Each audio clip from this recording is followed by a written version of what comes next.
everyone, Sarah here today playing with Sweet Summer from Color Rush Studio. Pretty much everything in here besides those alphas that you see up there to the right are exclusive to Color Rush Studio, and I am playing with that today. I went ahead and you have seen some of these pictures before if you have watched my channel. You may not have seen them on Color Rush, but you may have seen these pictures previously. I am actually I do off and on work on a 8.5 by 11 album for my mom. And so I do sometimes scrapbook the same pictures again, which actually is really fun for me because sometimes after I've scrapbooked, I'm like, oh, I get like a new kit or something. And I'm like, man, I wish I would have scrapbooked it with that. I don't know if anybody else can relate to that, but this way I actually get to do that. I know this isn't mine and it's not staying. And excuse that gnat that flew across the screen. I tried to kill it. With it being summer and the doors being open off and on all the time, sometimes that happens and I'm sorry. Anyways, I went ahead and cut an extremely wonky piece of that one on the white background with all the cute things. It's the adorable sayings, the sunglasses, ice cream, popsicles.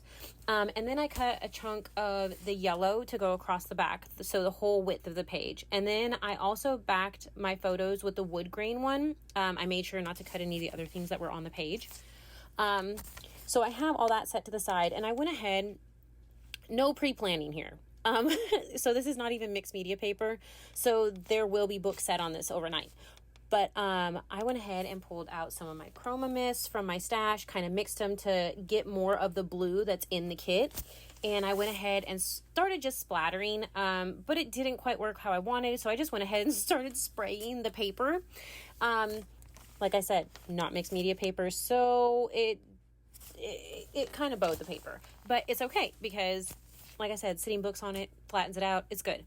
I also went ahead and grabbed my gold aqua pigment and splattered it all over as well because I love the combo and I love the shine. And some of the ephemera in this has like this adorable, sparkly, I don't even know how to say it. It's just this different finish to them, and it's sparkly and I love it. But yeah. So I went ahead and cut some of the ribbon from the Frazzles and Ribbons and looped it around this. And I just right now taped it with some washi tape because I'm going to add glue to the back anyways. And so I just wasn't adding any of the extra right now.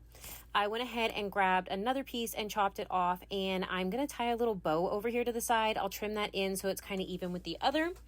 And then I'm actually going to start sticking this stuff together. I'm going to pop the photo and its little mat up so that there's a little more dimension.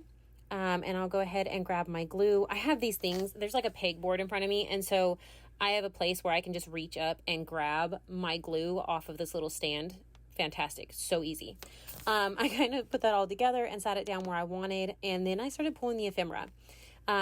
There's no ice cream in these photos. There's no popsicles. I don't care. They're gorgeous. And they work. And so I'm using them. I added some popsicles up to the right-hand side.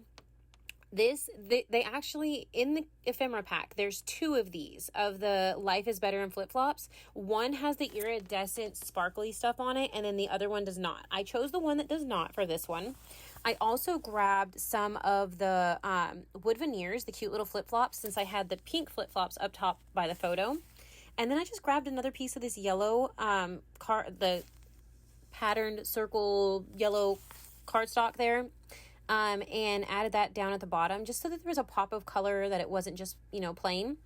And I decided to move some of the popsicles around, and I put one over on the right-hand side of my title, and I'm going to put one over below, right there behind my flip-flops. And then I'm going to glue the flip-flops down. I'm also here in a second fixing to grab another piece of, I guess I hadn't put those down yet. I'm going to do that. I'm going to grab another piece of ribbon as well, and I'm going to stick it out from underneath the title there so that there's some ribbon down there at the bottom too. Again, I love the texture and everything, so I wanted to make sure to do that. I would probably use 1,000 of these cute little sunglasses just to be able to use in summer layouts or anything like that. I just think they are adorable. So of course I had to add them. I'm going to hold this down, seeing how the back of my page is wet still. I went ahead and held it down a little longer than I normally do, because usually my glue tacks really fast. But for the fact that it's all wet, I went ahead and held it down a little bit longer. Not sure what I was doing there. Oh, fixing my glue probably. So I did that, and I thought about grabbing some of the butterflies and stuff, but I decided against it. Here's where I'm cutting that extra little piece out. I'm going to add some glue to glue it together, and then I'm going to add some glue to actually tack it down behind the tag. I went ahead and grabbed some more scissors just to trim it a little bit more. I'm going to add that glue now and go ahead and stick it down there. And see, I'm adding a little more glue just to make sure it stays. So I really, really hope that you enjoyed this. Thank you so much for watching. If you check out below, you'll find the links to everything, Facebook, the Facebook group and the shop and everything. Hope you really enjoyed this. Have a great day. Bye.